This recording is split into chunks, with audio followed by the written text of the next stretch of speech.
द्वारका के लिए भगवान कृष्ण का प्रस्थान। शौनक उवाच हत्वा स्वरिक्त स्पृथदात्तिनो युधिष्ठिरो धर्मभूता वरिष्ठ सहानुजय प्रत्यवरुद्ध भोजन कथ प्रवृत्त किम कार्षितत्। एक शब्दार्थ शौनक उवाच शौनक ने पूछा, हत्वा वध करने के बाद, स्वरिक्त वैद पैतृक संपत्ति, स्पृथ छीनने की इच्छा से, आत्तिन आत्ताई, युधिष्ठिरा राजा युधिष्ठिर, धर्म भरितामु थम का पालन करने वालों का, वरिष्ठ सबसे बड़ा, सहनुजय अपने छोटे भाइयों सहित, प्रत्यवरुद्ध रोक दिया, भीजन आवश्यकताओं को स्वीकार करना, कथम कैसे, प्रवृत्ता लगा हुआ, किमु क्या, आकार्षित संपन्न किया, तथा तत्पश्चात शौनक मुनि ने पूछा, जो महाराज युधिष्ठिर की वैद पैतृक संपत्ति को छीनना चाहते थे, उन शत्रुओं का वध करने के बाद महानतम धर्मात्मा युधिष्ठिर ने अपने भाइयों की सहायता से अपनी प्रजा पर किस प्रकार शासन चलाया।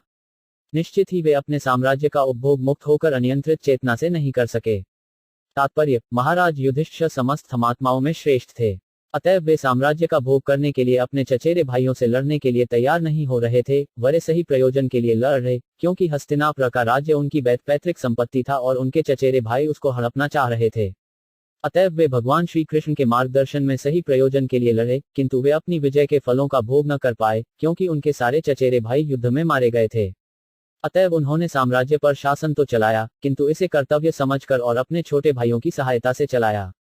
शौनक ऋषि को जिज्ञासा महत्वपूर्ण थी, वे यह जानना चाह रहे थे कि जब महाराज युधिष्ठिर को साम्राज्य भोगने का अवसर मिला, तब उनका आचरण कैसा था।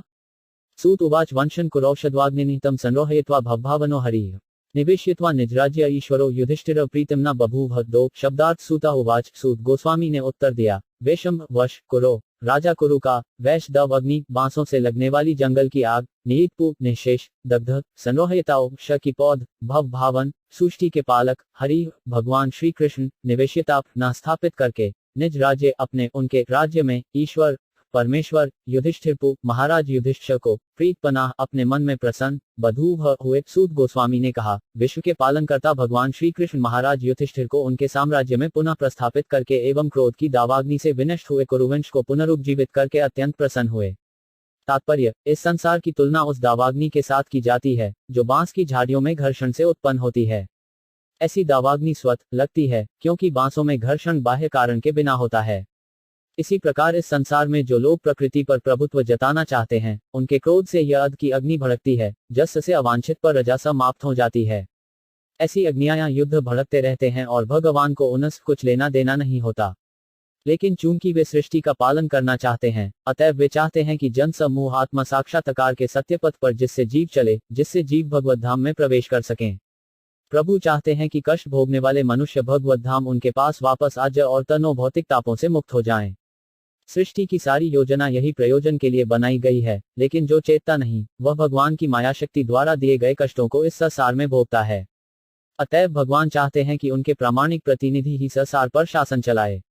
भगवान श्री कृष्ण का अवतार ऐसे राज्य की स्थापना करने तथा ऐसे अवांछित व्यक्तियों का वध करने के लिए हुआ, जिनको उनकी योजना से कुछ सरोकार नहीं रहता।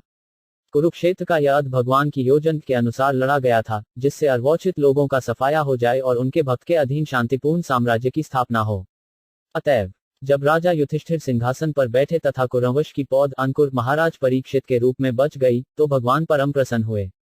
निशम्य भीष्मोक्मथाच्युतोक प्रवृत्त विज्ञान विधुत विभ्रम शशास गामेन्द्र इवाजिताश्रय परिध्युपाताम्नुजानुवर्तित। तीन शब्दार्थ निशम्य सुनकर, भीष्य उक्तम भीष्म द्वारा कहा हुआ, अथ तथा अच्युत उक्तमो अच्युत भगवान कृष्ण ने जो कुछ कहा था, प्रवृत्त लगे रहकर, विज्ञान पूर्ण ज्ञान, विधृत पूर्ण रूप से धुल गए, विश्वम सारे संदेह, शजास शासन किया, गामु पृथ्वी पर, इंद्र स्वर्ग का राजा, इब सहर्ष अजित आश्रय दुर्जय भगवान द्वारा रक्षित, परिधि उपाताम समुद्रों सहित, अनुज छोटे भाई अनुवर्तित उनके द्वारा पालन किया जाकर भीष्मदेव तथा अच्युत भगवान श्री कृष्ण ने जो कुछ कहा था, उससे प्रबुद्ध होकर महाराज युधिष्ठिर परिपूर्ण ज्ञान विषयक मामलों में व्यस्त हो गए, क्योंकि उनके सारे संदेह दूर हो चुके थे। इस प्रकार उन्होंने पृथ्वी तथा सागरों पर राज्य किया और उनके छोटे भाई उनका साथ देते रहे। तात्पर्य, जब महाराज युधिष्ठिर समुद्र पर्यंत पृथ्वी पर शासनारूढ़ थे, तो उस समय भी आधुनिक अंग्रेजियत के ज्येष्ठाधिकार या सबसे बड़े को उत्तराधिकार जैसा नियम प्रचलित था। उस काल में हस्तिनापुर अब दिल्ली का एक अंश का राजा, समुद्रों समेत विश्व का चक्रवर्ती सम्राट होता था और यह क्रम महाराज युधिष्ठिर के पौत्र महाराज परीक्षित तक चलता रहा। महाराज युधिष्ठिर के छोटे भाई उनके मंत्री तथा राज्य के सेनानायकों के रूप में कार्य करते थे और राजा के धर्मात्मा भाइयों का आपस में पूर्ण सहयोग था। महाराज युधिष्ठिर पृथ्वी के साम्राज्य पर शासन करने के लिए आदर्श राजा या भगवान श्री कृष्ण के आदर्श प्रतिनिधि थे और उनकी तुलना स्वर्ग के प्रतिनिधि शासक राजा इंद्र से की जा सकती थी। जिस प्रकार इंद्र, चंद्र, सूर्य, वरुण तथा वायु जैसे देवता ब्रह्मांड के विभिन्न ग्रहों के प्रतिनिधि राजा हैं, उसी प्रकार महाराज युधिष्ठिर भी पृथ्वी के साम्राज्य पर शासन चलाने वाले प्रतिनिधि राजा थे। वे आधुनिक प्रजातंत्र के अलग तरह के अप्रबुद्ध राजनीतिक नेता जैसे न थे। उन्हें भीष्मदेव ने तथा अच्युत भगवान ने भी उपदेश दिया था, अतएव उन्हें हर वस्तु का पूरा ज्ञान था। आजकल राज्य का निर्वाचित कार्यकारी प्रमुख कठपुतली के समान होता है, क्योंकि उसके पास राजशक्ति नहीं होती। यदि वह महाराज युधिष्ठिर की तरह प्रबुद्ध भी होता, तो भी वह अपनी संवैधानिक स्थिति के कारण अपनी इच्छा से कुछ नहीं कर सकता। इसीलिए वैचारिक विषमताओं या खुद के स्वार्थों के कारण पृथ्वी के अनेक राज्य परस्पर लड़ झगड़ रहे हैं। लेकिन महाराज युधिष्ठिर जैसे राजा के पास अपनी खुद की विचारधारा नहीं थी। उन्हें भी अच्युत भगवान तथा भगवान के प्रतिनिधि एवं प्रामाणिक दूत भीष्मदेव के उपदेशों का अनुगमन करना होता था। शास्त्रों का उपदेश है कि मनुष्य को चाहिए कि किसी व्यक्तिगत स्वार्थ तथा स्वनिर्मित विचारधारा के बिना परम प्रमाण तथा अच्युत भगवान का अनुगमन करे। इसीलिए महाराज युधिष्ठिर महासागरों सहित सारे संसार पर शासन कर सके, कईयों की जो नियम थे वे अमोघ थे और वैश्विक रूप से सबों पर समान रूप से लागू होते थे। एक ही विश्व राज्य की कल्पना तभी पूरी हो सकती है जब हम अच्युत अधिकारी का अनुगमन करें। एक अपूर्ण मानव ऐसी विचारधारा का सृजन नहीं कर सकता जो सब अकेले स्वीकार हो। केवल पूर्ण तथा अच्युत पुरुष ही ऐसा कार्यक्रम बना सकता है जो प्रत्येक स्थान पर लागू होता हो और जिसका पालन संसार के सारे लोगों द्वारा हो सके। शासन चलाने वाला तो व्यक्ति होता है, निराकार सरकार नहीं। यदि व्यक्ति पूर्ण है तो सरकार भी पूर्ण है। यदि व्यक्ति मूर्ख है तो सरकार भी मूर्खों का घर है। यही प्रकृति का नियम है। अयोग्य राजाओं तथा प्रशासकों के संबंध में अनेक कथाएं हैं। अतएव कार्यकारी प्रमुख को महाराज युधिष्ठिर जैसा प्रशिक्षित व्यक्ति होना चाहिए और विश्व पर शासन चलाने के लिए उसके पास पूरी राजसत्ता होनी चाहिए। विश्व राज्य की कल्पना महाराज युधिष्ठिर जैसे पूर्ण राजा के राज्यकाल में ही साकार हो सकती है। उन दिनों संसार सुखी था, क्योंकि विश्व में महाराज युधिष्ठिर जैसे राजा शासन चलाते थे।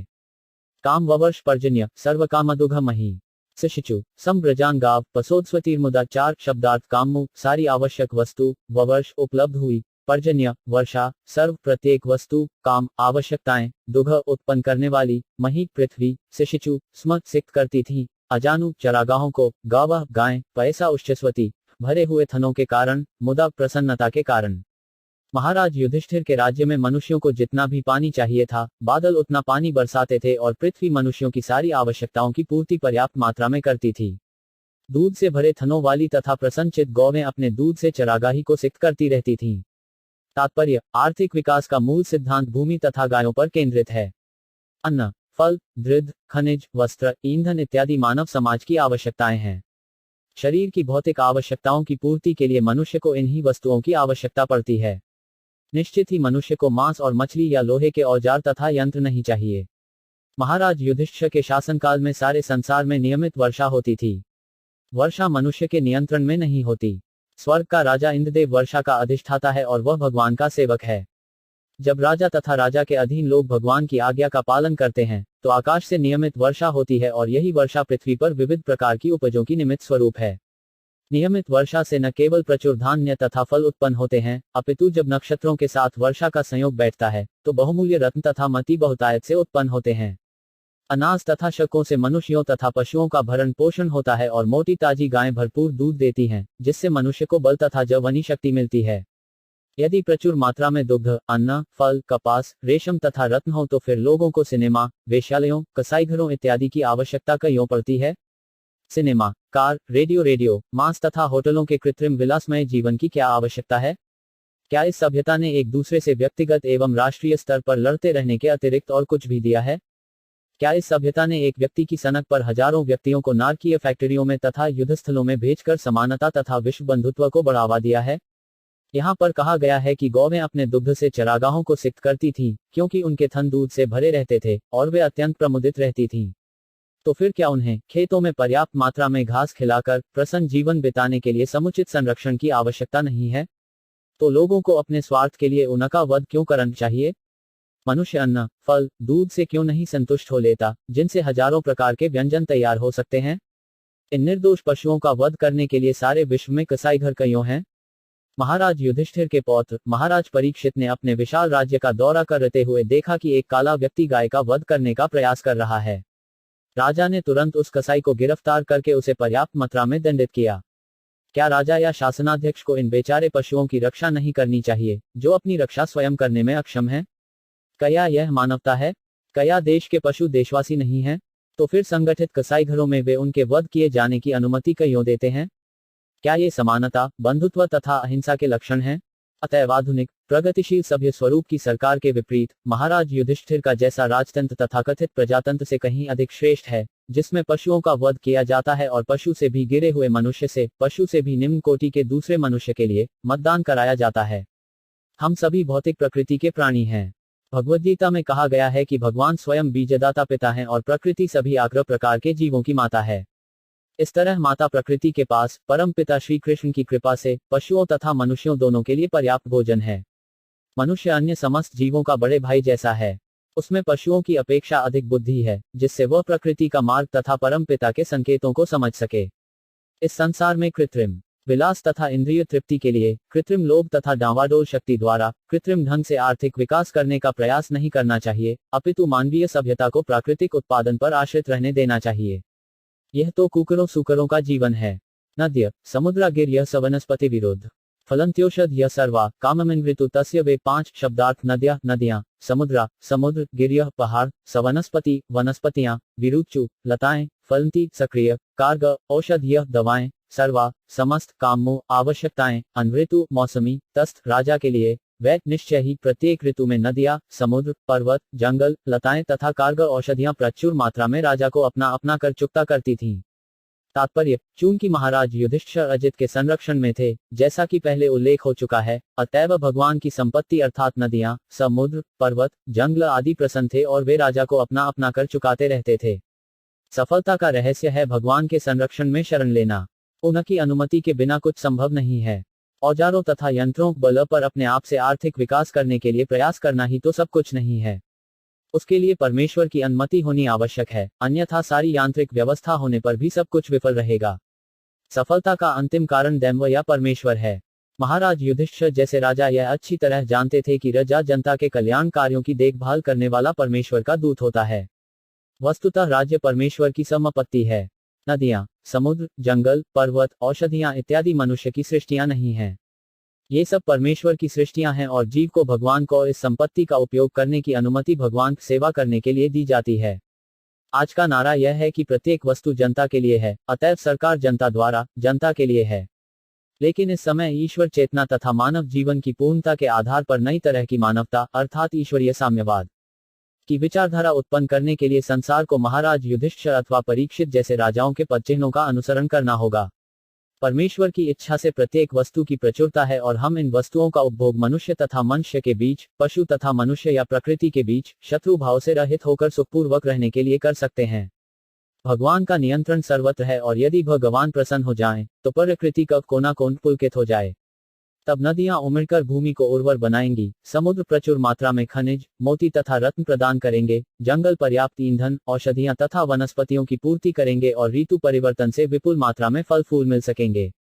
फैक्ट्रियों तथा औजारों पर आश्रित रहकर जीने को कृत्रिम शैली से कुछ ही व्यक्तियों को तथाकथित सुख प्राप्त हो सकेगा और वह भी लाखों लोगों का सुख छीनकर। चूंकि जन समूह की शक्ति फैक्ट्री उत्पादन में लगी है, अतएव प्राकृतिक पदार्थों में गतिरोध आ रहा है और जन समूह दुखी है। ठीक से शिक्षा पाए बिना अधिकांश लोग प्राकृतिक भंडारों का दोहन करके स्वार्थी हेतु के पीछे पीछे चले जा रहे हैं, अतएव व्यक्ति तथा राष्ट्र के बीच कड़ी स्पर्धा चल रही है। भगवान के प्रशिक्षित दूत द्वारा नियंत्रण नहीं हो रहा है। हमें यहीं पर तुलना करके आधुनिक सभ्यता के दोषों पर विचार करना चाहिए और मनुष्य को शुद्ध करने तथा काल दोष को मिटाने के लिए महाराज युधिष्ठिर के पदचिन्हों पर चलना चाहिए। नाद्यो व्याध यह क्लेशादय भूतात्महव अजातशत्राव भवन जंतुना राजशी कहीं चितु छह शब्दार्थ न कभी नहीं। आद यह चिंताएं, व्याध यह रोग, क्लेशा अधिक गर्मी तथा सर्दी से होने वाला कष्ट, देव भूत आत्मा शरीर, अलौकिक शक्ति तथा अन्य जीवों के कारण होने वाला हेतव के कारण से, अजात शत्रु जिसके कोई शत्रु नहीं, उनमें अभवन घटित हुआ, जंत्रनम समस्त जीवों का, राक्षी राजा में कहिंचित किसी भी समय, चूंकि राजा का कोई शत्रु न था, अतएव सारे जीव किसी भी समय मानसिक क्लेशों, रोगों या अत्यधिक ताप या शीत से विचलित नहीं थे। तात्पर्य, मनुष्यों के प्रति अहिंसक होना तथा दीन पशुओं का शत्रु या हत्यारा बनना शैतानों का काम है। इस युग में दीन पशुओं के प्रति शत्रुता दिखाई जाती है, फलत बेचारे प्राणी सदैव चिंताकुल रहते हैं। इन दीन पशुओं की प्रतिक्रिया मानव समाज पर लादी जा रही है, अतएव व्यक्ति रूप में, सामूहिक या राष्ट्रीय स्तर पर मनुष्यों के बीच सदैव शीत या गर्म युद्ध का तनाव बना रहता है। महाराज युधिष्ठिर के काल में पृथक पृथक राष्ट्र न थे, भले ही भिन्न भिन्न अधीनस्थ राज्य थे। सारा संसार एकता के सूत्र में बंधा हुआ था और सर्वोच्च नेता, युधिष्ठिर जैसा प्रशिक्षित राजा होने के कारण, सारे निवासियों को चिंता, रोगों तथा अत्यधिक ताप तथा शीत से मुक्त रखता था। वे न केवल आर्थिक रूप से संपन्न थे, अपितु शरीर से स्वस्थ थे और अलौकिक शक्ति से, अन्य जीवों के प्रति शत्रु भाव से तथा दैहिक एवं मानसिक क्लेशों से विचलित नहीं थे। बागला में एक कहावत है कि बुरा राजा राज्य को बिगाड़ देता है और बुरी गृहिणी परिवार को, यही सत्य यहाँ भी लागू होता है।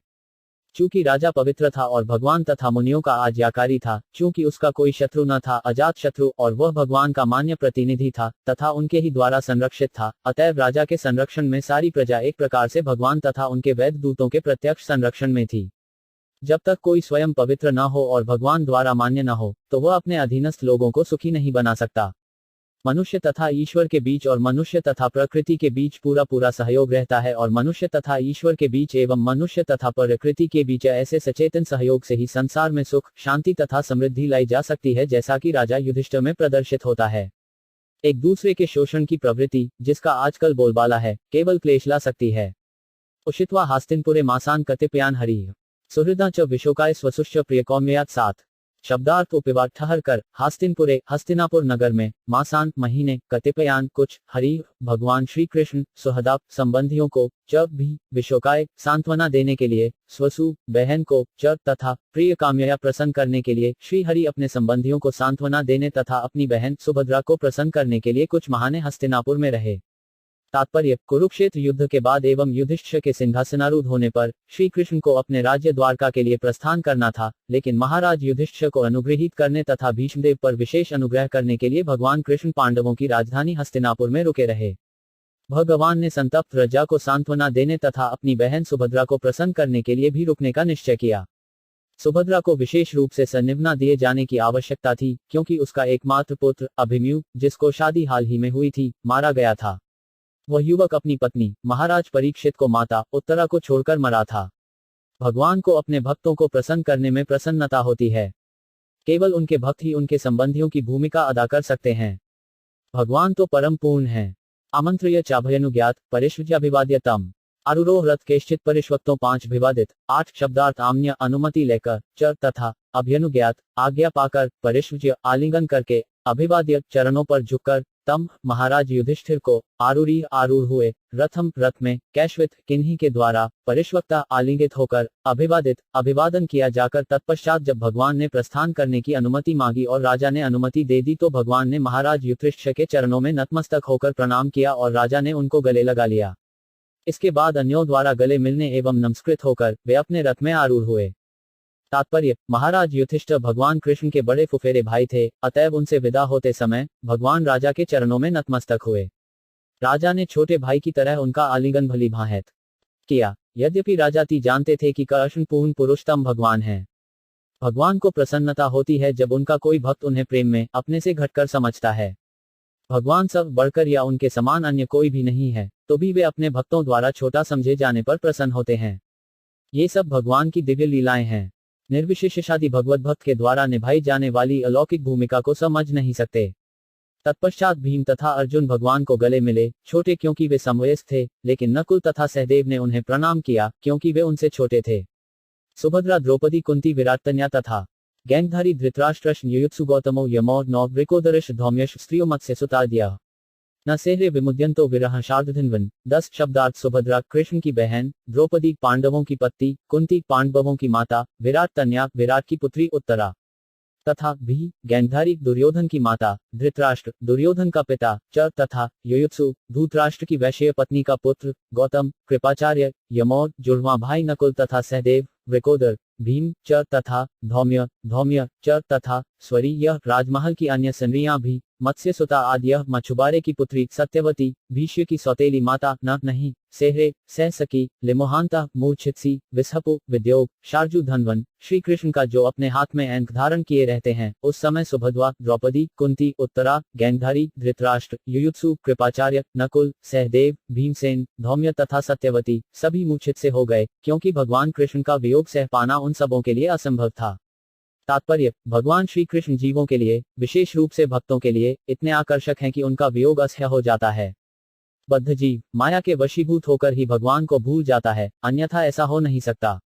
ऐसे वियोग की अनुभूति का वर्णन नहीं किया जा सकता। उसका अनुमान केवल भक्त ही कर सकते हैं। वृंदावन तथा सीधे साधे ग्रामीण ग्वाल बालों, बालिकाओं, स्त्रियों तथा अन्यों से श्री कृष्ण का वियोग सबों को आजीवन आघात पहुंचाता रहा और अत्यंत प्रिय गोपकुमारी राधा रानी का वियोग तो अवर्णनीय है। वे एक बार सूर्य ग्रहण के समय कुरुक्षेत्र में मिले और उन्हें जैसी अनुभूति हुई वह हृदय विदारक है।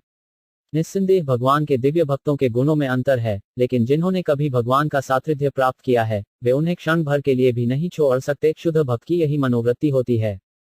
स असज्जा मुक्तदु स धातु नोत्सहते बोध कीर्त्यमान यशो यस्य सकृदाकर्ण्य रोचनम 11 तस्मिर्यस्तधि यह पार्था सहेरिन विरह कथम दर्शन स्पर्श संलाप शयनासन भोजन 12 शब्दार्थ सत सड़ात शुद्ध भक्तों की संगति से मुक्त, दुस्सह बुरी भौतिक संगति से पुक्त, हाथुम परित्याग करने के लिए न उत्सहते कभी प्रयास नहीं करता है। बुद्ध, भगवान को समझने वाला, कीर्तल्यमानम यशोगान करता, यश ख्याति, यस्त जिसका, सकृत मात्र एक बार, आकर्ण केवल सुनकर, रोचनमुख प्रसन्न करके, तस्मिन उसमें, न यस्त ही यह जिसने अपना मन उनको अर्पित कर रखा है, पार्था पृथा के पुत्र, सहेरिन सह सकते हैं, विरहम वियोग कथम कैसे, दर्शन आमने सामने देखते हुए, स्पर्श स्पर्श करते हुए, सलाप परस्पर बातें करते, शयन सोते, आसन बैठते, भोजन है एक साथ भोजन करते। वह बुद्धिमान जिसने शुद्ध भक्तों की संगति से परमेश्वर को समझ लिया है और भौतिक कुसंगति से अपने को छुड़ा लिया है, वह भगवान के यश को सुनने से चूकेगा नहीं, उसने चाहे उनके विषय में एक ही बार क्यों न सुना हो।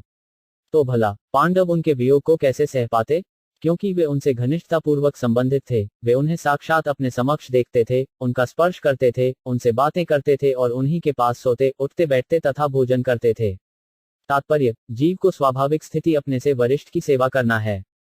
उसे इंद्रिय तृप्ति की विभिन्न अवस्थाओं में माया की आज्ञाओं का पालन करने के लिए बाध्य होना पड़ता है और इंद्रियों की सेवा करने में वह कभी थकता नहीं। यदि वह थक भी जाए तो माया उसे इंद्रियों की सेवा करने के लिए निरंतर बाध्य करती है और कभी संतुष्ट नहीं होती।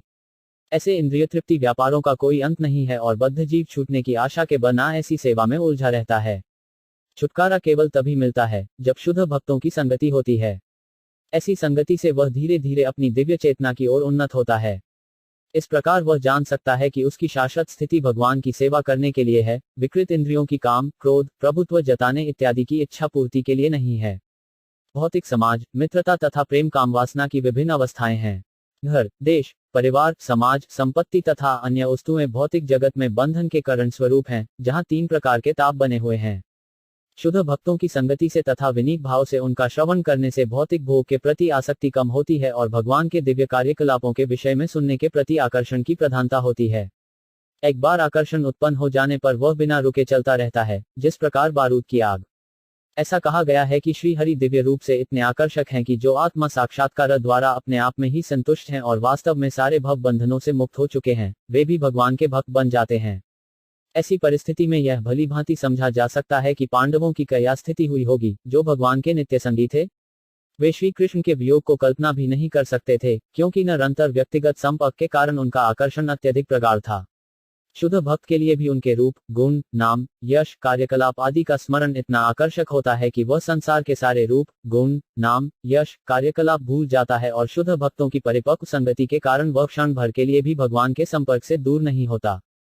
सवे ते निमिषेक्षमनुद्रुच्चेतस वीक्षंत स्नेह संबद्धा विचिलुस्तत तत्र तेरह।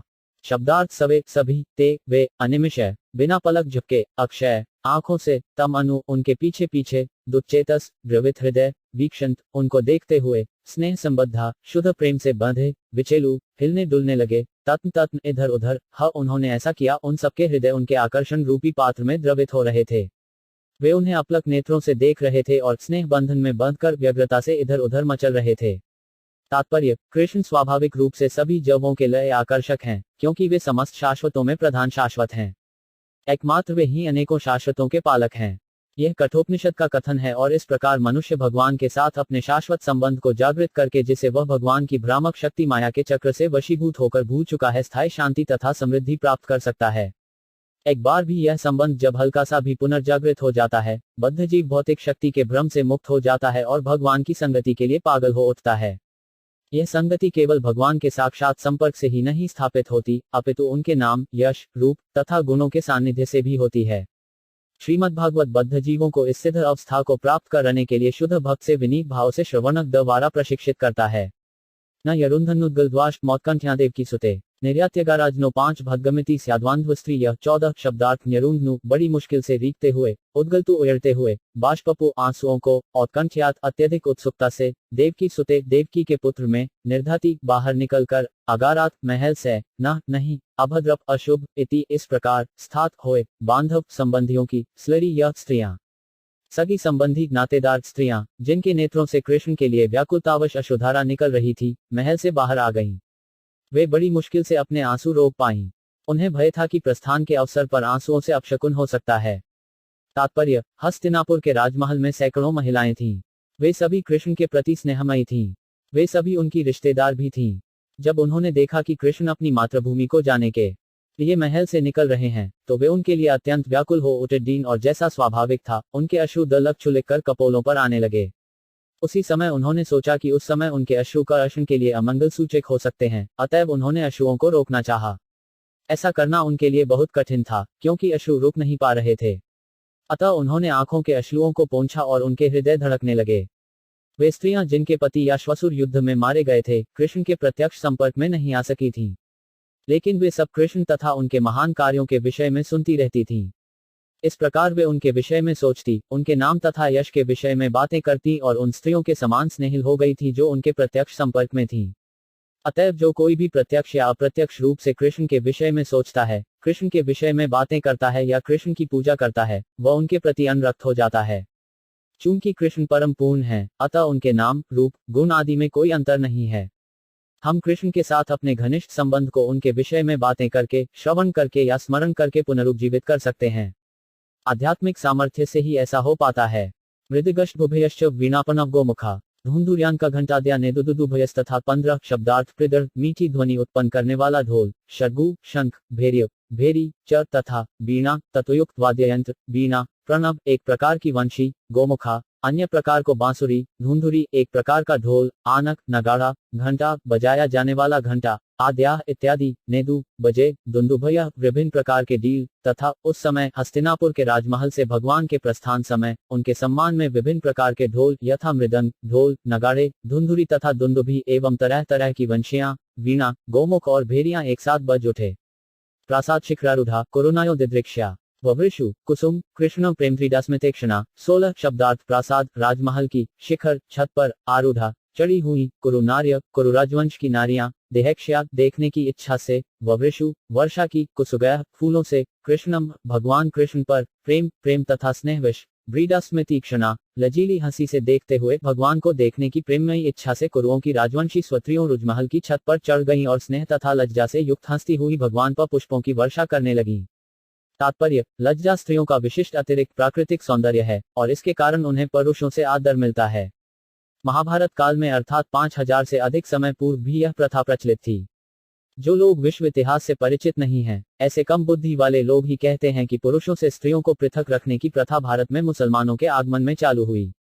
महाभारत की यह घटना निश्चित रूप से यह सिद्ध करती है कि राजमहल की स्त्रियां पर्दा करती थीं, पुरुषों से बहुत कम मिलती थीं और वे सब नीचे न आकर जहां कृष्ण थे, राजमहल की छत पर चढ़ गईं और वहीं से कृष्ण के प्रति सम्मान जताने के लिए उन पर पुष्पों की वर्षा करने लगीं।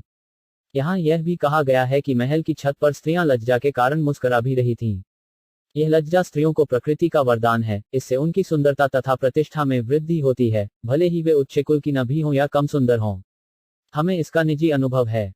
एक स्त्रियु सातचत महत्रानी स्त्रयोचित लज्जा के कारण अनेक भतद्र पुरुषों की श्रद्धा भाजन बनी हुई थी। सड़क पर घूमने वाली अर्धनग्न नारियां सम्मान नहीं प्राप्त कर पाती, लेकिन एक लज्जाश्ल महत्रानी सबों से सम्मान पाती है। मानव सभ्यता मनुष्य को माया के चंगुल से छूटने में सहायक बनने के लिए है, जैसा कि भारत के ऋषियों मुनियों की संकल्पना थी। स्त्री की भौतिक सुंदरता मोह है, क्योंकि शरीर वास्तव में पृथ्वी, जल, अग्नि, वायु इत्यादि से बना हुआ है। लेकिन पदार्थ के साथ जीवंत कोई है फुलिंग का संयोग है, अतएव यह सुंदर लगता है। कोई मिट्टी की गुड़िया के प्रति आकृष्ट नहीं होता, यद्यपि यह दूसरों का ध्यान आकृष्ट करने के उद्देश्य से अच्छी बनाई जाती है। मृत शरीर में कोई सौंदर्य नहीं होता, क्योंकि कोई भी तथाकथित सुंदर स्त्री के मृत शरीर को स्वीकार नहीं करेगा। अतएव निष्कर्ष यह न कला की आत्मा का स्फुलिंग ही सुंदर है और आत्मा की सुंदरता से ही मनुष्य बाह्य शरीर के सौंदर्य के प्रति आकृष्ट होता है। इसीलिए वैदिक ज्ञान हमें झूठी सुंदरता के प्रति आकृष्ट होने से मना करता है। लेकिन चूंकि अब हम अविद्या के अंधकार में हैं, अतएव वैदिक सभ्यता स्त्री तथा पुरुष को मिलने की सीमित छूट देती है। वेदों का कहना है कि स्त्री अग्नि तुल्य है और मनुष्य नवनीत मक्खन के समान है। नवनीत अग्नि के संसर्ग से अवश्य पिघलता है, अतएव आवश्यकता पड़ने पर ही उन्हें पास लाना चाहिए। और लज्जा ही अनियंत्रित मिलने जलने पर प्रतिबिंब स्वरूप है। यह प्रकृति का वरदान है और इसका उपयोग होना चाहिए। सितात्पत जग्राह मुक्तादाम विभूषितम रलदंड गुडाकेश प्रिय प्रियतमस्य हत्सत्र शब्दार्थ श्रितातपत्रम सुखद छाता जग्राह ले लिया, मुक्ता दाम मोतियों तथा झालर से सजा, विभूषितम किनारी लगा, रल दंडम रलों के हत्थे वाला, गुडाकेश अर्जुन पटु योद्धा के रूप में अथवा जिसने नींद जीत ली है, प्रिय अत्यंत प्यारा, प्रियतमस्त अत्यंत प्रिय का, ऐसा ही किया उस समय महान योद्धा तथा निद्रा को जीतने वाले अर्जुन ने, जो परम प्रिय भगवान का घनिष्ठ मित्र था, एक छाता ले लिया जिसका हत्था रत्नों का था और जिसमें मोतियों की झालर लगी थी। तात्पर्य, वल्लापूर्ण राजसी उत्सवों में सोना, रत्न, मोती तथा मूल्यवान पत्थरों का प्रयोग होता था। ये सब प्रकृति के उपहार हैं और भगवान के आदेश से पर्वतों, समुद्रों द्वारा उत्पन्न किए जाते हैं और तब वे उत्पन्न होते हैं जब मनुष्य आवश्यकता के नाम पर व्यर्थ वस्तुओं के निर्मित करने में अपना अमूल्य समय नहीं गंवाता। औद्योगिक उपक्रमों के तथाकथित विकास से वे सोना, चांदी, पीतल तथा तांबा जैसी धातुओं के बजाय घटापार्चा के बर्तनों को कामम लाते हैं। वे शुद्ध घी मार्गरीन के स्थान पर कृत्रिम घी का प्रयोग कर रहे हैं और शहरी जनसंख्या के चौथाई भाग के पास रहने के लिए कोई आश्रय स्थान नहीं है।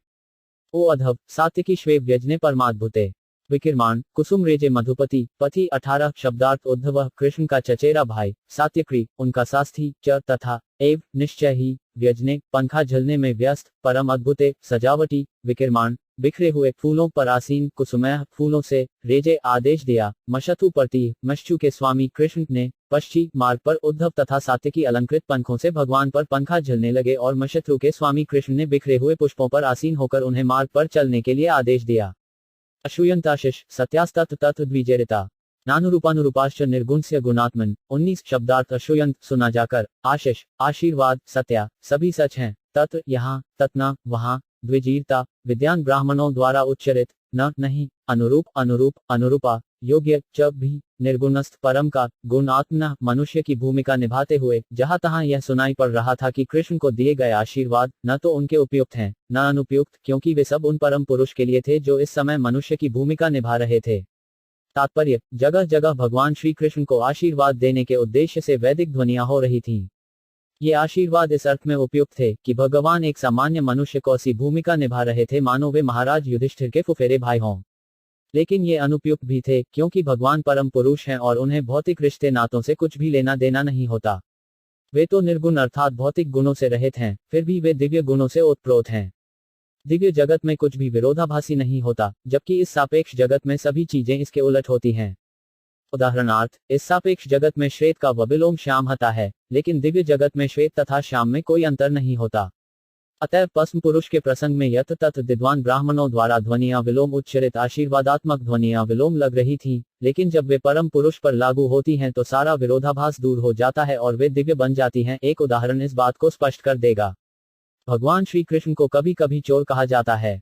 अपने शुद्ध भक्तों में वे माखन चोर के नाम से अत्यधिक प्रसिद्ध हैं।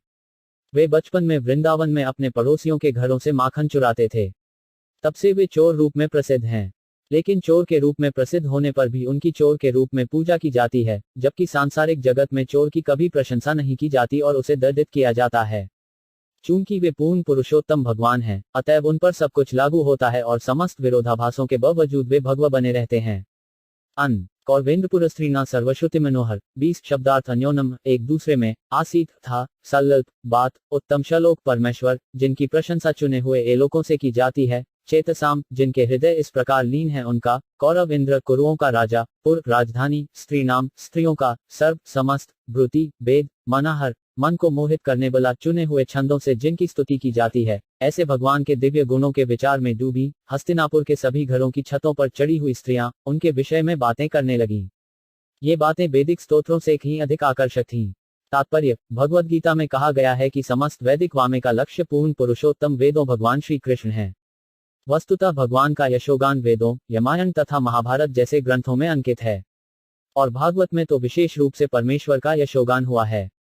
अतएव जब कुरुवंश के राजाओं की राजधानी में घरों की छतों पर स्त्रियां भगवान के विषय में बातें कर रही थीं, तो उनकी बातें वैदिक स्तोत्रों से अधिक मनोहर लग रही थीं। भगवान की प्रशंसा में जो भी गाया जाए वह श्रुतिमंत्र है।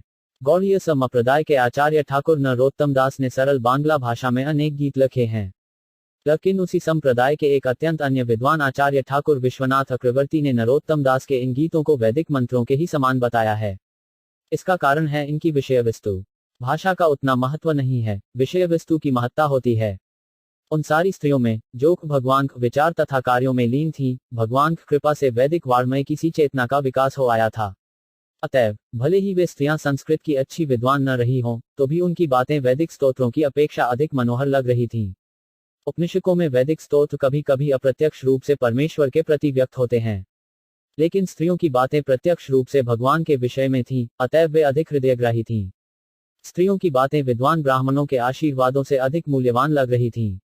स वै किलाय पुरुष पुरातनो य एक आसीद विशेष आत्मनि अग्रे गुणेभ्यो जगदात्मनीश्वरे निमिलितात्मन ऋषि सुप्तशक्तिषु 21 शब्दार्थ स बै कृष्ण बै जैसा मुझे स्मरण है। किल निश्चित रूप से आयम यह पुरुष भगवान पुरातना आदि यह जो एका एकमात्र आसितु विद्यमान थे अविशेष भौतिक रूप से अव्यक्त आत्मनि स्वयं अग्रय सृष्टि के पूर्व गुणेभ्य प्रकृति के गुणों का जगत आत्मनि परमात्मा में ईश्वर भगवान निमिलित लीन आत्मनु जीव निश्चय सुप्त रात्रि में सोया हुआ शक्तिशु शक्तियों का वे कहने लगी जैसा हमें निश्चित रूप से स्मरण है यही हैं वे जो आदि परमेश्वर हैं।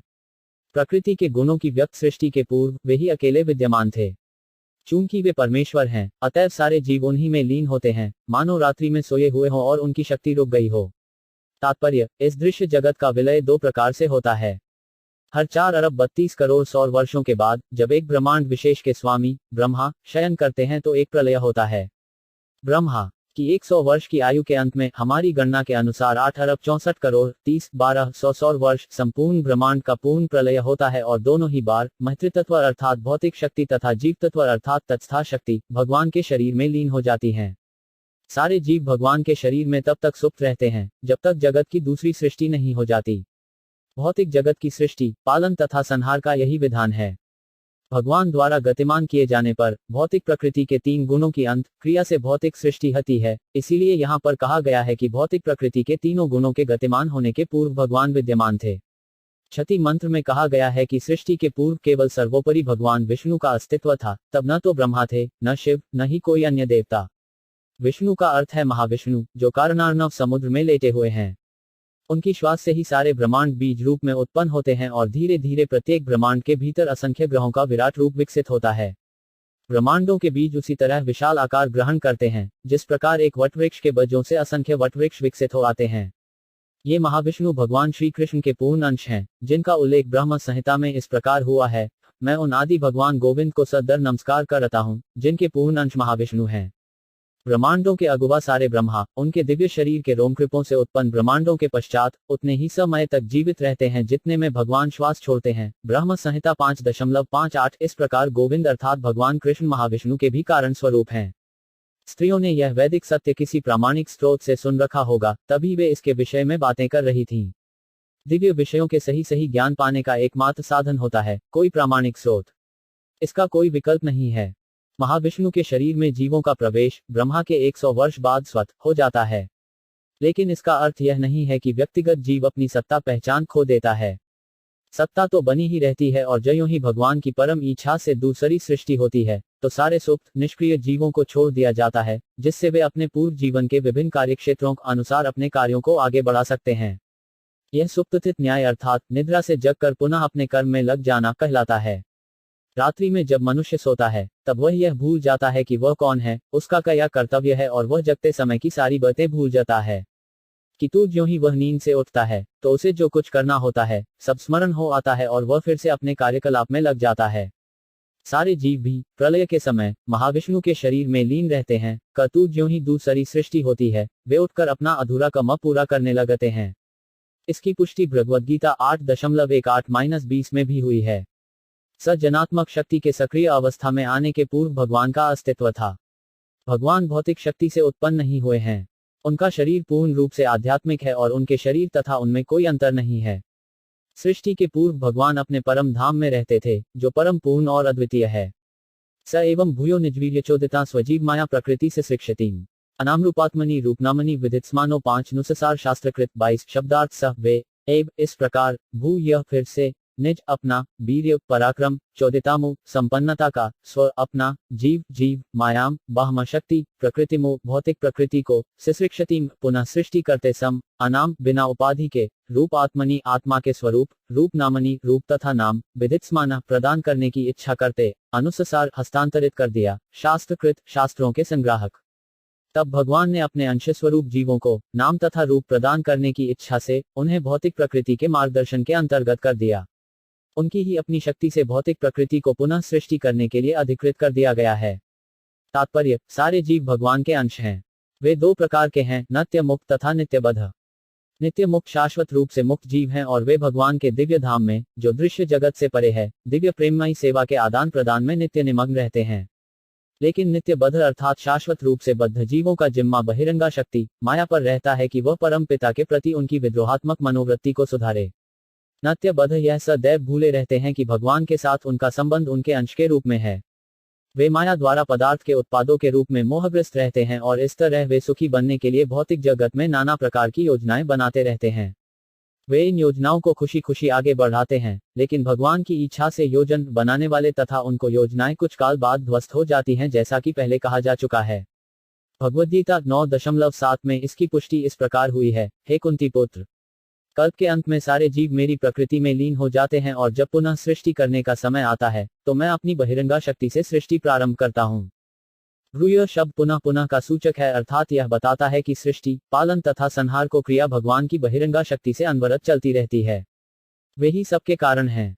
लेकिन सारे जीव, जो स्वाभाविक रूप से भगवान के अंश हैं और मधुर संबंध को भुलाए रहते हैं, उन्हें बहिरंगा शक्ति के चंगुल से छूटने का अवसर पुनः प्रद न किया जाता है। और जीव की चेतना को पुनर्जागृत करने के लिए शास्त्रों की सृष्टि भी भगवान ही करते हैं। बद्ध जीव के लिए वैदिक वामे दिशा निर्देश करने वाला है, जिससे वे भौतिक जगत तथा भौतिक शरीर की सृष्टि तथा संहार के पुनरावर्तन से मुक्त हो सकें। भगवद्गीता में भगवान कहते हैं, यह उत्पन्न हुआ जगत तथा भौतिक शक्ति मेरे वश में है। प्रकृति के प्रभाव से वे स्वतः बार बार उत्पन्न होते हैं और यह सब मेरे द्वारा मेरी बहिरंगा शक्ति के माध्यम से किया जाता है। वस्तुतः आध्यात्मिक स्फुलिंग रूपी जीव का कोई नाम या रूप नहीं होता, लेकिन भौतिक रूपों तथा नामों की भौतिक शक्ति पर प्रभुत्व जताने की इच्छा पूर्ति के लिए उन्हें ऐसे झूठे भोग का अवसर प्रदान किया जाता है और उसी के साथ ही साथ उन्हें शास्त्रों के माध्यम से वास्तविक स्थिति को समझने का अवसर दिया जाता है। मूर्ख तथा भुलक्कड़ जीव सदैव झूठे रूपों तथा झूठे नामों में व्यस्त रहता है। आधुनिक राष्ट्रवाद ऐसे झूठे नामों तथा झूठे रूपों को चरम परिणति है। मनुष्य झूठे नाम और मिथ्या रूप के पीछे पागल बने रहते हैं। किन्हीं परिस्थितियों में प्राप्त शरीर के रूप को वास्तविक मान लिया जाता है और इस प्रकार से प्राप्त नाम भी अनेक वादों के नाम पर शक्ति का दुरुपयोग करने में बद्ध जीवों को मोहित करता है। तथापि शास्त्र वास्तविक स्थिति को समझने के लिए संकेत प्रदान करते हैं, किंतु लोग विभिन्न देश काल के लिए भगवान द्वारा निर्मित शास्त्रों से शिक्षा ग्रहण करते हुए कतराते हैं। उदाहरणार्थ, भगवद्गीता प्रत्येक मानव के लिए पथ प्रदर्शिका है, लेकिन भौतिक शक्ति के जादू वे भगवद्गीता द्वारा बताई गई जीवन शैली को नहीं अपनाते।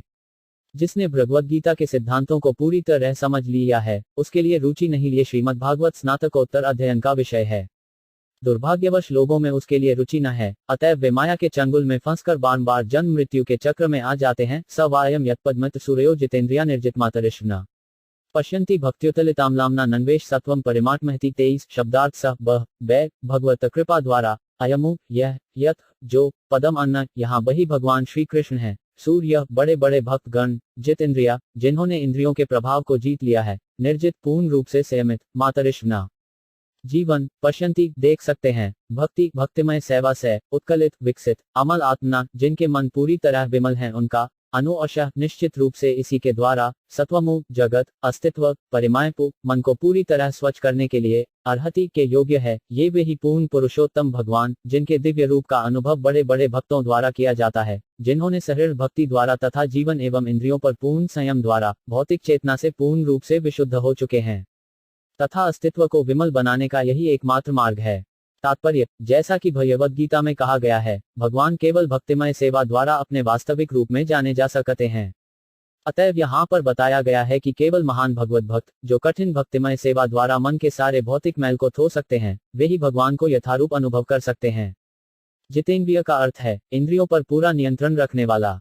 इंद्रियां शरीर की सक्रिय अंग हैं और उनके कार्यों को रोक पाना संभव नहीं। इंद्रियों को निष्क्रिय बनाने के लिए योग के कृत्रिम साधन सर्वथा निष्फल सिद्ध हुए हैं, यहाँ तक कि विश्वामित्र मुनि जैसे महान योगी सरीखे के प्रसंग में भी। विश्वामित्र मुनि ने यौगिक समाधि के द्वारा इंद्रियों को वश में कर रखा था, किंतु जब उनकी भेंट मेनका स्वर्ग की अप्सरा से हो गई तो वे काम के शिकार हो गए और इंद्रियों को वश में करने की उनकी कृत्रिम विधि विफल हो गई। लेकिन शुद्ध भक्त के किस्से में ऐसा नहीं होता कि कृत्रिम साधन से इंद्रियों को कार्य करने से रोका जाए, अपितु उन्हें अन्य अच्छे कार्यों में व्यस्त रखा जाता है। जब इंद्रियां अधिक आकर्षक कार्यों में लग जाती हैं, तो किन्हीं निकृष्ट कार्यों के प्रति उनके उन्मुख होने की संभावना नहीं रह जाती। भगवद्गीता में कहा गया है कि इंद्रियों को अच्छे कार्यों में लगाने के ही द्वारा ही वश में रखा जा सकता है।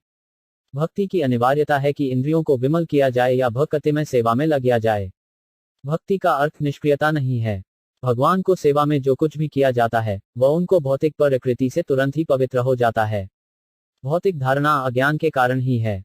वासुदेव के परे कुछ भी नहीं है। ग्रहणशील इंद्रियों के दीर्घकालीन अभ्यास से ही विद्वान के हृदय में धीरे धीरे वासुदेव अनुभूति जागृत होती है। लेकिन वासुदेव ही सब कुछ हैं, ऐसा स्वीकार करने के ज्ञान में ही इस विधि का समापन होता है। भक्तिमय सेवा में यही विधि शुरुआत से स्वीकार की जाती है और भगवत कृपा से अंत करण में भगवान के आदेश से सारा वास्तविक ज्ञान प्रकट हो जाता है। अतः भक्तिमय सेवा द्वारा इंद्रियों को वश में करना एकमात्र सरलतम साधन है। स वा अयम सख्यनुगीत सथो वेदेषु गुमेषु च गुह्यवाय भी यह एक ईशो जगदात्मलील्या सृजत्यवत्यति न तत्र सजत्ते 24 शब्दार्थ स वे भी अयम यह सखी है सखी अनुगीत वर्णित सत कथ श्रेष्ठ लीलाएं वेदेशु वेदों में गोशु गोपनीय रीति से च भी गोहाबादी भी गुड भक्तों द्वारा यह जो एका केवल एक ईशा परम नियंता जगत सारी सृष्टि के आत्मा परमात्मा लीला लीलाओं के प्राकट्य द्वारा सृजति सृजन करते हैं अवतीयति पालन करते हैं तथा संहार करते हैं न कभी नहीं तत्व वहाँ सचते उसमें आसक्त होते हैं है सखियों यहाँ पर वही भगवान है जिनकी आकर्षक तथा गोपनीय लीलाओं का वर्णन बड़े बड़े भक्तों द्वारा वैदिक साहित्य के गुह्यतम अंशों में हुआ है। वे ही भौतिक जगत की सृष्टि करने वाले पालने वाले तथा संहार करने वाले हैं, फिर भी वे उससे अप्रभावित रहते हैं। तात्पर्य, भगवद्गीता में कहा गया है कि सारा वैदिक साहित्य भगवान श्री कृष्ण की महानता का यशोगान करता है। यहाँ पर भागवत में भी इसकी पुष्टि की गई है। वेदों की अनेक शाखाएं तथा उपशाखाएं हैं और इसका विस्तार महान भक्तों यथा व्यास, नारद, शुकदेव गोस्वामी, कुमारगण, कपिल, प्रहमाद, जनक, बलि तथा यमराज जैसे भगवान के शकत्यावेश अवतारों द्वारा हुआ है। लेकिन उनकी लीलाओं का गुह्य अंश गुह्य भक्त शुकदेव गोस्वामी द्वारा श्रीमद् भागवत में विशेष रूप से वर्णित हुआ है। वेद्यंत सूत्र या उपनिषदों में उनकी लीलाओं के गुह्य अंशों का संकेत मात्र हुआ है। ऐसे वैदिक साहित्य में जैसे कि उपनिषदों में भगवान के स्वरूप को स्पष्ट रूप से संसारी अवधारणा से पृथक दिखाया गया है। उनकी पहचान पूर्ण रूप से आध्यात्मिक होने के कारण उनके रूप, नाम, गुण, साज समान इत्यादि को विस्तार पूर्वक पदार्थ से पृथक दिखाया गया है। इसीलिए कभी कभी अल्प बुद्धि वाले उन्हें निराकार मानने का भ्रम कर बैठते हैं। लेकिन वास्तव में वे परम पुरुष भगवान हैं और परमात्मा या निराकार ब्रह्म के रूप में उनकी अभिव्यक्ति केवल आंशिक रूप से ही होती है। यदा ह्यधर्मेण तमोधियो नृप जीवंती तत्रेश ही सत्वत् किल धते भग सत्यमित दया यशो भवाई रूपाणी दधद्युगे युगे 25 शब्दार्थ यदा जब जब ही निश्चय ही अशधर्मण ईश्वर की इच्छा के विरुद्ध तमः गधि यह तमोगुणी पुरुष नृप राजा तथा प्रशासक जीवंती पशुओं के समान रहते हैं, तब तत्पश्चात एक हर्ष वह ही केवल सत्वता दिव्य किल निश्चय ही धते प्रकट होता है भगम परम शक्ति सत्यम सत्य ऋतम सरलता दयाम दया यश अद्भुत कार्यकलाप भवाई पालन हेतु रूपाणी विभिन्न रूपों में दधत प्रकट युगे विभिन्न काली में युगे तथा युगों में। जब भी राजा तथा प्रशासक तमोगुण में स्थित पशुओं की तरह रहते हैं तो भगवान अपने दिव्य रूप में अपनी परम शक्ति सत्य रीत को प्रकट करते हैं, श्रद्धालुओं पर विशेष दया दिखाते हैं, अद्भुत कार्य करते हैं तथा विभिन्न कालों तथा युगों में आवश्यकतानुसार विभिन्न दिव्य रूप प्रकट करते हैं। तात्पर्य, जैसा कि ऊपर कहा गया है, दृश्य जगत परमेश्वर की संपत्ति है। यही ईशापनिषद का मूल दर्शन है, प्रत्येक वस्तु परमेश्वर की संपत्ति है। अतएव किसी को उनकी संपत्ति पर अतिक्रमण नहीं करना चाहिए। उन्होंने कृपापूर्वक जो कुछ दिया है उसे ही स्वीकार करना चाहिए। अतएव यह पृथ्वी या कोई भी अन्य ग्रह या ब्रह्मांड एकमात्र भगवान की संपत्ति है। सारे जीव निश्चय ही उनके अंश या संतानें हैं और इस प्रकार उनमें से हर एक को अपना नियत कार्य करने के लिए उनकी दया पर जीने का अधिग्रह है। अतएव जब तक किसी को भगवान से अनुमति प्राप्त न हो, तब तक वह किसी पराये व्यक्ति या पशु के अधिकार पर अतिक्रमण नहीं कर सकता। राजा या प्रशासक भगवान के इच्छित प्रबंध की देख रेख करने के लिए उनका प्रतिनिधि होता है। अतएव उसे महाराज युधिष्ठिर या परीक्षित के समान मान्य व्यक्ति होना चाहिए। ऐसे राजाओं को विश्व पर शासन करने का ज्ञान तथा पूरा उत्तरदायित्व प्रामाणिक पुरुषों से प्राप्त होता है। लेकिन समय समय पर भौतिक प्रकृति के निम्न गुण तमोगुण के प्रभाव से राजा तथा प्रशासक बिना किसी ज्ञान तथा उत्तरदायित्व के सत्तारू हो जाते हैं और ऐसे मूर्ख प्रशासक अपने व्यक्तिगत स्वार्थ के लिए पशुओं की तरह रहते हैं। इसका परिणाम यह होता है कि पूरा वातावरण अराजकता तथा विषाक्त तत्वों से परिपूरित हो उठता है। मानव समाज में भाई भतीजावाद, घूस, धोखाधड़ी, मारामारी तथा इसके कारण दुर्भिक्ष, रोग, युद्ध तथा इसी प्रकार के अन्य उद्विग्नकारी तत्वों का प्राधान्य हो जाता है। भगवान के भक्त या श्रद्धालु लोगों को सभी प्रकार से दंडित किया जाता है। ये सारे लक्षण इस बात के सूचक हैं कि धर्म की स्थापना करने तथा कुशासन का विनाश करने के लिए भगवान अवतार लेने वाले हैं। भगवद गीता में भी इसकी पुष्टि हुई है। भगवान तब भौतिक गुणों से रच मात्र भी प्रभावित है बिना अपने दिव्य रूप में प्रकट होते हैं। वे अपनी सृष्टि के राज्य को सामान्य अवस्था में रखने के लिए ही अवतरित होते हैं। सामान्य अवस्था यह है कि प्रत्येक ग्रह के नवासियों को सारी आवश्यकताओं की पूर्ति के लिए भगवान द्वारा प्रबंध रहता है।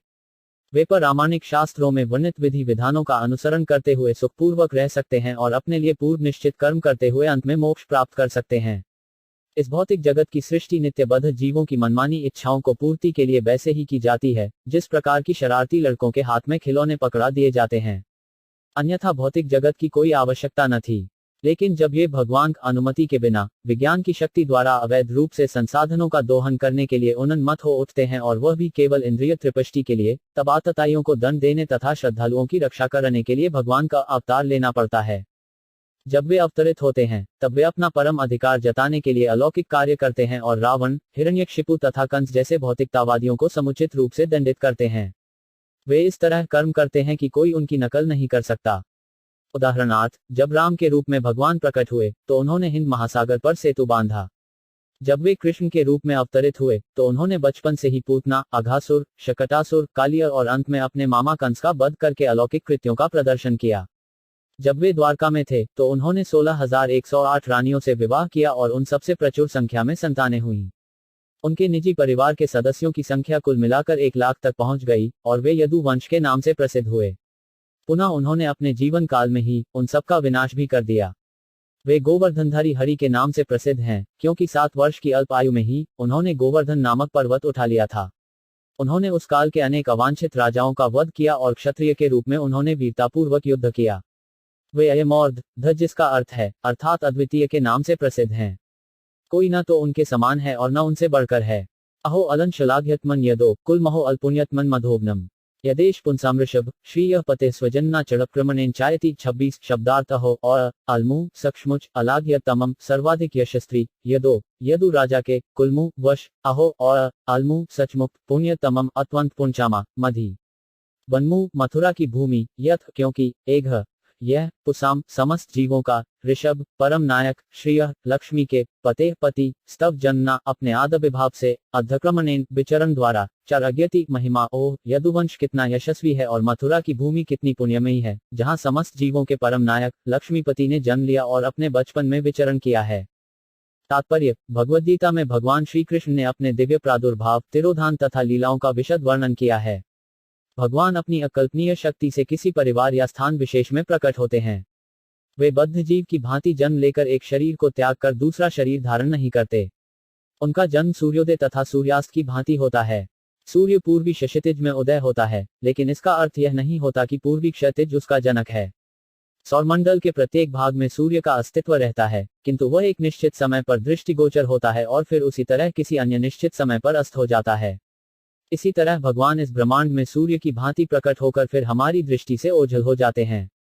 वे हर समय हर स्थान पर विद्यमान रहते हैं, लेकिन जब वे अपनी अहेतु को कृपावश हमारे समक्ष प्रकट होते हैं तो हम मान बैठते हैं कि उन्होंने जन्म लिया है। जो कोई इस सत्य को शास्त्रों के कथनानुसार समझ लेता है वह वर्तमान शरीर त्याग करते ही मुक्त हो जाता है। मोक्ष अनेक जन्मों के बाद, और वह भी धैर्य और कोई के लगन एवं ज्ञान तथा वैराग्य में रहते हुए गहन प्रयास के बाद प्राप्त होता है।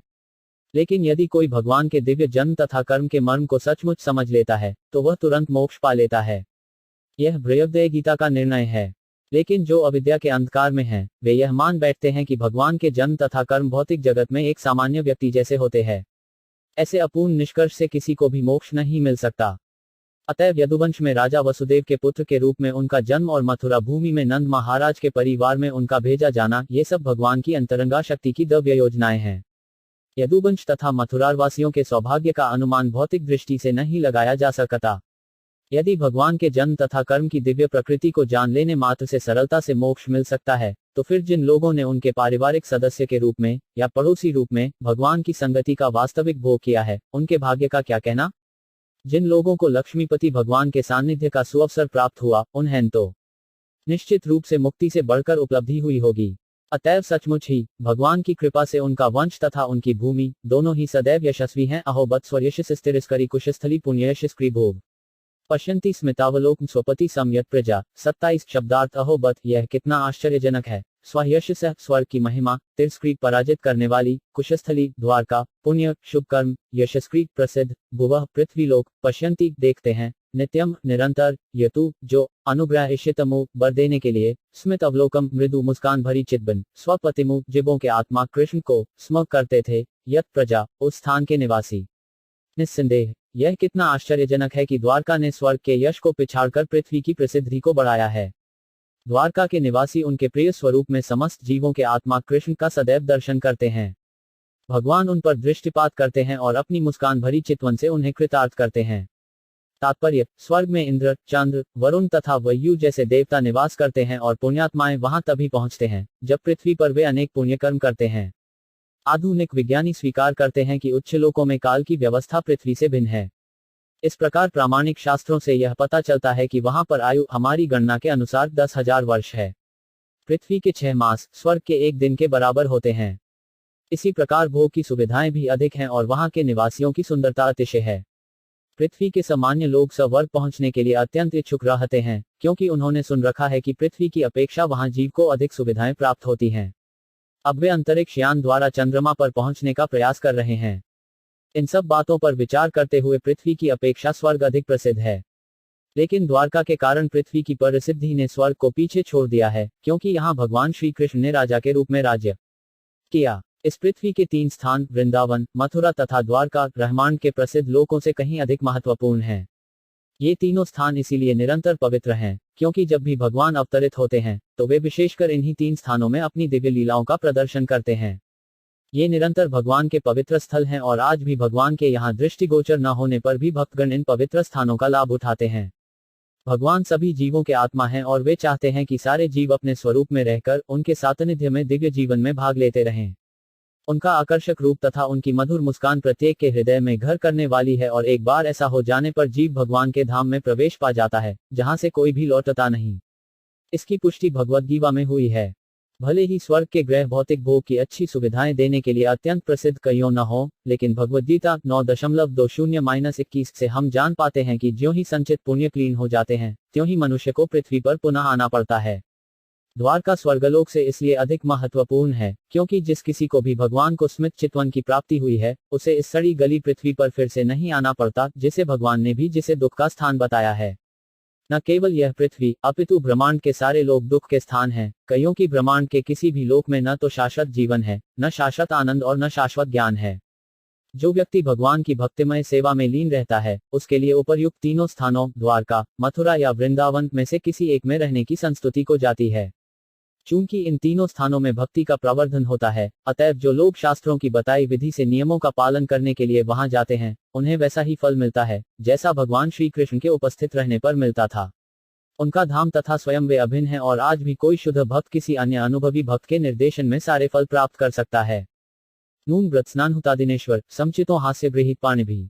पिबंती या सख्यद्रामृत मोहु ब्रजस्त्री यह सम्मोहर्यदाशया 28 शब्दार्थ नून्मु निश्चय ही पूज जन्म में त्रत अनुष्ठान बशित स्नान हुत अग्नि में आहुति आदिना आदि द्वारा ईश्वरा भगवान सर्माग्ता पूरी तरह से पूजित ही निश्चय ही अस्त उनका गृहीत पाणिशी विजाहिता स्त्रियों द्वारा पिबंती स्वाद लेते हैं या जो सरिब हे सखी अधर अमृतम उनके होंठों का अमृत मोहु पुनः पुनः ब्रज स्त्री यह त्रजभूमि की बालाएं संपूह बहुधा मूर्छित हो जाती थीं यतु आशया इस प्रकार से अनुग्रह की आशा करते हुए है सखियों तनिक उनकी पत्नियों के विषय में सोचो जिनके साथ उनका पाणी ग्रहण हुआ था।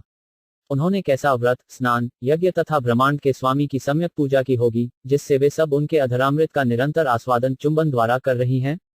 ब्रजभूमि की बालाएं ऐसी कृपा की कल्पना से ही प्रायः मूर्छित हो जाती होंगी। तात्पर्य शास्त्रों में दिए गए धार्मिक अनुष्ठान बद्ध जीवों को सांसारिक गुणों से परिशुद्ध करने के निमित्त हैं जिससे वे धीरे धीरे परमेश्वर की दिव्य सेवा करने का अवसर पाने की अवस्था तक ऊपर उठ सकें।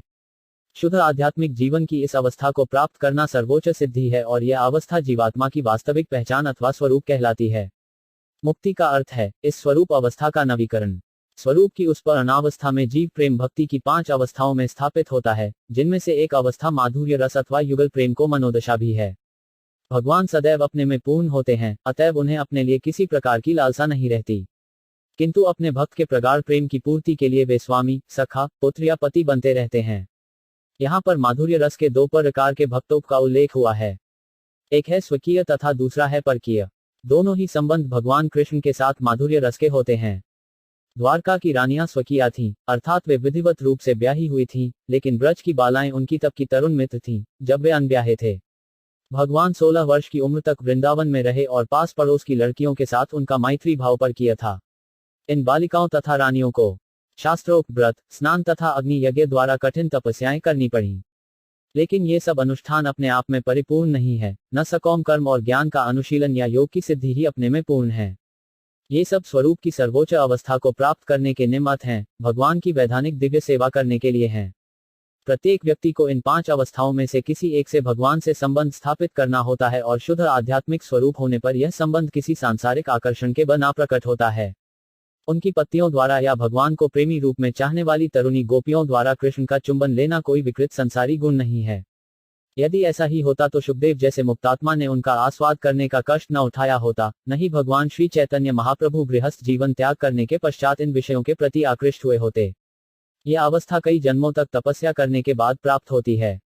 यावरेशुकेन हता स्वयंवरे प्रमथ्य चेद्य प्रमुखान ही शुष्मिन प्रद्युन सांबंब सुताद्यो 5 परा याश्राहता भौमवधे सहस्रश 29 शब्दार्थ या स्त्री वीर्य पराक्रम शुल्केन मूल्य चुकता करने से हता बलपूर्वक ले जाई गई स्वयंवरे स्वयंब में प्रमश्य मान मर्दन करके चैद्य राजा शिशुपाल प्रमुखान इत्यादि ही निश्चय ही शुष्पिंड सभी अत्यंत शक्तिशाली प्रद्मुन प्रद्मुत कृष्ण का पुत्र सांब अम्ब सुत आद्बह संताने अपरा अन्य स्त्रियां या जी च भी आहता इसी प्रकार ले जाई गई। भौप वधे राजाओं का वध करने के बाद हजारों इन पतियों से संताने हैं प्रद्यमन सांब अम्ब इत्यादि। उन्होंने शिशुपाल के नायकत्व में आए हुए अनेक शक्तिशाली राजाओं को हराकर रुक्मिणी सत्यभामा तथा जाम्बवती जैसी स्त्रियों का उनके स्वयंवर समारोहों से बलपूर्वक अपहरण किया था। उन्होंने भौमासुर तथा उसके हजारों सहायकों का वध करके अन्य स्त्रियों का भी अपहरण किया था। ये सारी स्त्रियां धन्य हैं। तात्पर्य शक्तिशाली राजाओं की अत्यधिक सुयोग्य कन्याओं को खुली स्पर्धा में अपना पति चुनने की अनुमति दी जाती थी और ऐसे समारोह स्वयंवर कहलाते थे। चूंकि स्वयंवर में प्रतियोगी वीर राजकुमारों के मध्य खुली स्पर्धा होती थी, अतएव उन्हें राजकुमारी के पिता आमंत्रित करते थे और बहुधा आमंत्रित राजकुमारों में खेल खेल में नियमित युद्ध हुआ करता था। लेकिन कभी कभी ऐसे विवाह में योद्धा राजकुमार की मृत्यु हो जाती तो विजयी राजकुमार को वह राजकुमारी प्रदान की जाती थी, जिसके लिए कई राजकुमारों के जीवन बलिदान हो चुके होते थे। भगवान कृष्ण की पटरानी रुक्मिणी विदर्भ के राजा की कन्या थी, जिसकी इच्छा थी कि उसकी सुयोग्य तथा सुंदर कन्या भगवान कृष्ण को दी जाए। लेकिन रुक्मिणी का सबसे बड़ा भाई चाहता था कि वह राजा शिशुपाल को दी जाए, जो कृष्ण का ममेरा भाई था। फलत एक खुली स्पर्धा हुई और सदा की तरह भगवान अपने अद्वितीय पराक्रम से शिशुपाल तथा अन्य राजाओं का मान मर्दन करके विजयी हुए। रुक्मिणी के प्रद्युम्न जैसे 10 पुत्र हुए। भगवान कृष्ण ने इसी तरह अन्य रानियों का भी अपहरण किया था। 10वें स्कंध में भगवान का अर्शन द्वारा इस तरह के अनुपम अपहरण का विशद वर्णन मिलेगा। ऐसी कुल मिलाकर 16,100 सुंदर बालें थीं, जो अनेक राजाओं की पुत्रियां थीं। भौमासुर द्वारा उन्हें अपहत करके अपनी कामपिपासा के लिए बंदी बनाकर रखा गया था। इन सुंदरियों ने कृष्ण से अत्यंत करुण स्वर में अपने उद्धार की प्रार्थना की थी और कृपा के सागर भगवान ने भौमासुर से युद्ध करके तथा उसे मारकर उन्हें मुक्त किया था। फिर बंदी बनाई गई इन राजकुमारियों को भगवान ने अपनी पत्नियों के रूप में स्वीकार किया था। यद्यपि समाज की दृष्टि में ये सारी लड़कियां पतित हो चुकी थीं, लेकिन सर्वशक्तिमान भगवान कृष्ण ने इनकी प्रार्थना सुनी और रानियों जैसा सम्मान देते हुए उनसे विवाह किया। इस प्रकार द्वारका में भगवान कृष्ण की 16,108 रानियां थीं और प्रत्येक से 10-10 संतानें प्राप्त हुईं। ये सभी संतानें बड़ी हुईं और हर एक के उतने ही बच्चे हुए जितने उनके पिता के थे। इस तरह कुल मिलाकर उनके परिवार की लाखों को संख्या थी। एता पर स्त्रीत्वम पास्पेशल निरस्त शौचम बद साधु कुरुते यासा गृहत पुष्करलोचन पति न जात्वपैत्याहतिभेदी स्पृशन 30 शब्दार्थ एता यथे सब स्त्रियां परम सर्वोच्च स्लरीत्वमु स्त्रीत्व अपास्पेशलम बिना व्यक्तित्व के निरस्त विहीन शौचम शुद्धि बदसाथु धन्य है कुर्ते करते हैं यासामु जिनके गृहात घर से पुष्कर लोचना कमल नेत्रों वाले पते पति न जातु कभी भी नहीं अपैति जाता है आहतिभे भेद द्वारा हदि हृदय में स्पुशन प्रिय इन सारी स्त्रियों ने व्यक्तित्व तथा शुद्धि से विहीन होते हुए भी अपने जीवन को धन्य किया। उनके पति कमलनयन भगवान ने उन्हें घर में कभी अकेले नहीं छोड़ा। वे उन्हें बहुमूल्य भेंट प्रदान करके उनके हृदयों को प्रसन्न बनाते रहे। तात्पर्य भगवत भक्त पर विशुद्ध हो चुके जीव होते हैं। ज्यों ही भक्त भगवान के चरण कमलों की शरण में सच्चे हृदय से आ जाते हैं, भगवान उन्हें स्वीकार कर लेते हैं और भक्त सारे भौतिक कलंशों से रहित हो जाते हैं। ऐसे भक्त प्रकृति के तीनों गुणों से ऊपर होते हैं। भक्त के लिए कोई शारीरिक अयोग्यता नहीं होती। जिस प्रकार गंगा जल में गंदे नाले का जल मिल जाने पर उसमें कोई गुणात्मक अंतर नहीं रह जाता। स्त्रियां वैश्य तथा शूद्र अधिक बुद्धिमान नहीं होते, अतएव उनके लिए ईश्वर तत्व को समझ पाना या भगवान की भक्तिमय सेवा में लग पाना कठिन होता है। वे अधिक भौतिकतावादी होते हैं और इनसे भी कम किरात, हून, आंध्र, पुलिन, पुलकश, आभीर, क, यवन, खस इत्यादि होते हैं, किंतु यदि वे सब ठीक से भगवत भक्ति में लग जाएं तो उन सबका उद्धार हो सकता है। भगवान की सेवा में लगने पर उपाधियों को अपात्रता हट जाती है और वे शुद्ध आत्माओं के रूप में भगवत धाम में प्रवेश करने के अधिकारी बन जाते हैं। भौमासुर के चंगुल में फंसी बालाओं ने अपने उद्धार के लिए निष्ठापूर्वक भगवान श्री कृष्ण की प्रार्थना की थी और अपनी इस भक्ति और निष्ठा से वे तुरंत शुद्ध बन गईं। अतएव भगवान ने इन्हें पत्नी रूप में स्वीकार किया और उनके जीवन धन्य हो गए। उनका मान तब और भी बढ़ गया जब भगवान ने उनके अत्यंत समर्पित पति के रूप में भूमिका निभाई। भगवान अपनी 16,108 पत्नियों के साथ अनवरत रहते चले आए थे। उन्होंने अपने आप को 16,108 पूर्णाशों में विस्तारित किया और इनमें से प्रत्येक भगवान थे जो आदि पुरुष से तनिक भी भिन्न थे। श्रुति मंत्र पुष्टि करते हैं कि भगवान अपना विस्तार अनेक में कर सकते हैं। इतनी सारी पत्नियों के पति रूप में वे उन सबको महंगी से महंगी भेंट देकर प्रसन्न करते रहे। वे स्वर्ग से पारिजात वृक्ष ले आए और उसे अपनी प्रमुख रानियों में से एक ऐसी सत्यभामा के महल में लगाया। अतएव यदि कोई चाहता है कि कृष्ण उसके पति बने, तो भगवान ऐसी इच्छाएं पूर्ण रूपेण पूरी करते हैं।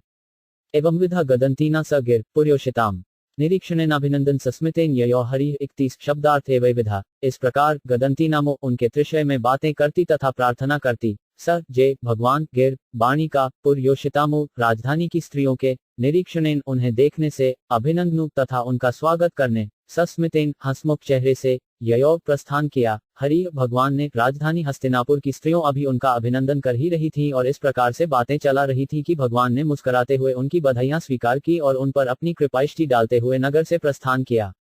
अजातशत्रु कृतना गोपीथाय मधुद्विष परेभय शब्दिता स्नेहात प्रायुत चतुरधिनीम 32 शब्दार्थ अजातशत्रु जिसका कोई शत्रु न था। महाराज युधिष्ठिर कृतनाम सुरक्षा सेनाएं गीपीधाय रक्षा प्रदान करने के लिए मशु द्विष मशु के शत्रु श्री कृष्ण का परेभय अन्यों शत्रुओं से शब्दकिता भयभीत स्नेहातु स्नेहवष्ट प्रायुब संलग्न चतुरग्भिनीम अतुरंगिनी सेना। यद्यपि महाराज युधिष्ठिर का कोई शत्रु न था, तो भी उन्होंने असुरों के शत्रु भगवान श्री कृष्ण के साथ जाने के लिए चतुरंगिनी सेना घोड़ा हाथी रथ तथा पैदल सेना लगा दी।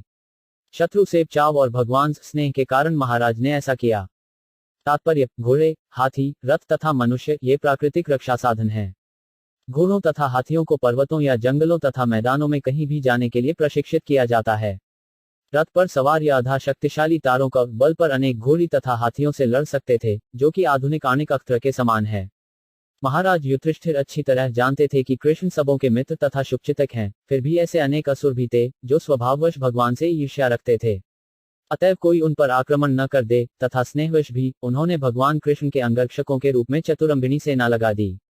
आवश्यकता पड़ने पर श्री कृष्ण उन लोगों के आक्रमण से अपनी रक्षा कर सकते थे जो उन्हें अपना शत्रु मानते थे। फिर भी उन्होंने महाराज युधिष्ठिर द्वारा किया गया यह प्रबंध स्वीकार कर लिया, क्योंकि वे अपने बड़े भाई तथा राजा की आज्ञा का उल्लंघन नहीं कर सकते थे। भगवान अपनी दिव्य लीला में आश्रित का सा खेल खेलते हैं और इस तरह कभी कभी वे अपनी तथाकथित असहाय बाल्यावस्था में यशोदा माता की देखरेख स्वीकार करते हैं। यह दिव्य लीला है। भगवान तथा उनके भक्त के बीच जितना भी दिव्य आदान प्रदान होता है वह मलत दिव्य आनंद प्राप्त करने के लिए होता है, जिसकी तुलना ब्रह्मानंद स्तर से भी नहीं की जा सकती। अत दूराक्तान शौरी सन्निवर्त्य हृदय स्निग्धान प्राय स्नग्री प्रिय 33 शब्दार्थ। अत इस तरह दुराक्तानु दूर तक उनके साथ साथ जाकर, शौरी भगवान कृष्ण कौरवानु पांडवों को विरहातुरानु बिछी भाव से अभिभूत, सन्निवर्त्य बिन प्रतापूर्णक आग्रह किया, इधम कृत संकल्प स्निग्धान स्नेह से पूरित, प्रायतु आगे बढ़े, स्वर्णग्रीम अपने नगर द्वारका को और प्रिय प्रिय संगियों के साथ भगवान कृष्ण के प्रति प्रगाढ़ स्नेहवश कुरुवंशी पांडव उन्हें विदा करने के लिए उनके साथ काफी दूर तक गए। वे भावी विछोह के विचार से अभिभूत थे, किंतु भगवान ने उनसे घर लौट जाने का आग्रह किया और स्वयं अपने प्रिय संगियों के साथ द्वारका की ओर रवाना हुए। ब्रह्मावर्त कुरुक्षेत्र मत्स्यान सारस्वतानथ 34 मरुधन्वम तिक्रम्य सौवीराभीर्यो प्राण आनतान भार्गवोपागा छतवाहो मनाग विभु 35 शब्दार्थ कुरुजा दिल्ली प्रांत, पाबलानु पंजाब प्रांत का भाग, शूरसेनान उत्तर प्रदेश का भाग, सहित यामुनान यमुना के तटवर्ती जिलों को, ब्रह्मावर्तपु उत्तरी उत्तर प्रदेश का भाग, कुरुद्वित्रम बस्थान जहां युद्ध लड़ा गया, मत्स्यान मस्सा प्रांत, सारस्वतानु पंजाब का एक हिस्सा, अथ इत्यादि मरुस्थल राजस्थान, धनवम मध्य प्रदेश जहां जल का अभाव है, अतिक्रम्य निकलकर, सौनिय सौराष्ट्र, आभीर्यो गुजरात का हिस्सा, परानु पश्चिमी दिशा, आनतानु द्वारका प्रांत, भार्गव हे शौनक, उपागातु थक गए, श्रांत थकान, वाह धोरे, मनाक विभू लंबी यात्रा के कारण थोड़ा सा है शौनक। तब भगवान कुरुजांगल पांजलाल शूरसेन यमुना के तटवर्ती प्रदेश, ब्रह्मावर्त कुरुक्षेत्र मत्स्या सारस्वता मरु प्रांत तथा जल के अभाव वाले भाग से होते हुए आगे बढ़े। इन प्रांतों को पार करने के बाद वे सौम्य तथा आभीर प्रांत पहुंचे और अंत में इन सबके पश्चिम की ओर स्थित द्वारका पहुंचे। तात्पर्य, भगवान जिन जिन प्रांतों से होकर गए वे उस समय भिन्न नाम से जाने जाते थे, लेकिन जो दिशा दी गई है उससे यह सूचित होता है कि वे दिल्ली, पंजाब, राजस्थान, मध्य प्रदेश, सौराष्ट्र तथा गुजरात से होकर यात्रा करते हुए अंत में अपने निवास स्थान द्वारका पहुंचे।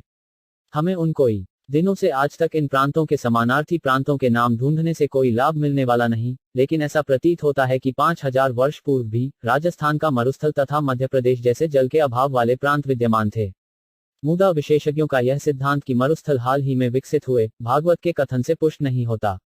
हम इस विषय को भूगर्भ विज्ञानियों द्वारा खोजे जाने के लिए छोड़े देते हैं, क्योंकि परिवर्तनशील ब्रह्मांड में भूगर्भीय विकास की विभिन्न अवस्थाएं होती हैं। हमें प्रसन्नता है कि भगवान अब कुरु प्रांत से अपने निजी प्रांत द्वारकाधाम में पहुंच गए हैं। कुरुक्षेत्र वैदिक काल से विद्यमान है, अतः जब व्याख्याकार कुरुक्षेत्र के अस्तित्व को नकारते हैं तो यह उनकी निरी मूर्खता प्रतीत होती है। तत्र तत्र तत्रत्ययी हरि प्रत्युद्यताहन सायं भेजे दिश पश्चादगविष्टो गां गत्सदार 36 शब्दार्थ तत्न तब विभिन्न स्थानों में सी घटना घटी तत्नत्यय स्थानीय निवासियों द्वारा हरि भगवान प्रत्युद्यत अर्हन भेंदे तथा पूजा सम्मान अर्पित किया जाकर सायं शाम भेजे आने पर दिशा पश्चात पश्चिमी गविष्ट आकाश में सूर्य गाम समुद्र को गत चला गया। तदा उस समय इन प्रांतों से होकर यात्रा करते समय उनका स्वागत किया गया, पूजा की गई और उन्हें विविध भेंटें प्रदान की गईं। संध्या समय सारे स्थानों में संध्याकालीन अनुष्ठान कृत्य करने के लिए भगवान अपनी यात्रा स्थगित करते। सूर्यास्त के बाद नियमित रूप से ऐसा किया जाता। तात्पर्य, यहाँ यह बतलाया है कि जब भगवान यात्रा पर थे तो वे नियमित रूप से धार्मिक नियमों का पालन करते रहे। ऐसे कतिपय दार्शनिक अनुमान हैं कि भगवान भी सकौम कर्मों को करने के लिए बाध्य हैं, लेकिन वास्तव में बात ऐसी नहीं है। वे किसी अच्छे या बुरे कर्म पर आश्रित नहीं हैं। चूंकि भगवान परम पूर्ण हैं, अतएव वे जो भी करते हैं वह सबों के कल्याण के लिए होता है। किंतु जब वे पृथ्वी पर अवतरित होते हैं तो वे भक्तों की रक्षा के लिए तथा अपवित्र अभक्तों के विनाश के लिए कर्म करते हैं। यद्यपि उनके लिए कुछ भक्त करना अनिवार्य नहीं, किंतु वे सब कुछ करते हैं जिससे अन्य लोग उनका अनुगमन कर सकें। वास्तविक उपदेश की विधि यही है। मनुष्य को चाहिए कि स्वयं उचित कर्म करे और अन्यों को भी यही शिक्षा दे, अन्यथा उसका अंधानुगमन कोई नहीं करेगा। वे स्वयं कर्मफलों के दाता हैं। वे आत्माराम हैं, फिर भी वे हमें शिक्षा देने के लिए शास्त्रों के अनुसार कर्म करते हैं। यदि वे ऐसा न करें तो सामान्य लोग कुमार्ग पर चले जाएं। लेकिन आगे चलकर जब मनुष्य भगवान दिव्य प्रकृति को समझ पाता है तो वह उनका अनुकरण नहीं करता। यह संभव नहीं है। मानव समाज में भगवान वही करते हैं जो सबका कर्तव्य होता है, लेकिन कभी कभी वे लिखे ऐसा महान कर्म करते हैं जो जीव द्वारा अनुकरणीय नहीं होता। यहाँ पर लिखे अनुसार उनके संध्यावंदन कार्य का पालन हर जगह को करना चाहिए, लेकिन उनके द्वारा गोवर्धन का उठाया जाना या गोपियों के साथ उनके रास का अनुकरण कर पाना संभव नहीं। कोई सूर्य का अनुकरण नहीं कर सकता, क्योंकि वह गंदे स्थान के भी जल का शोषण कर लेता है। सर्वशक्तिमान ऐसा कुछ भी कर सकता है जो सबों के लिए कल्याणप्रद हो, लेकिन यदि हम उनका अनुकरण करने लगें तो हम अनंत कठिनाइयों में पड़ जाएंगे। अतएव सारे कर्मों में एक अनुभवी मार्गदर्शक की अर्थात गुरु की राय लेनी चाहिए, जो भगवत कृपा के प्रत्यक्ष रूप हैं। इस तरह निश्चित रूप से प्रगति हो सकेगी।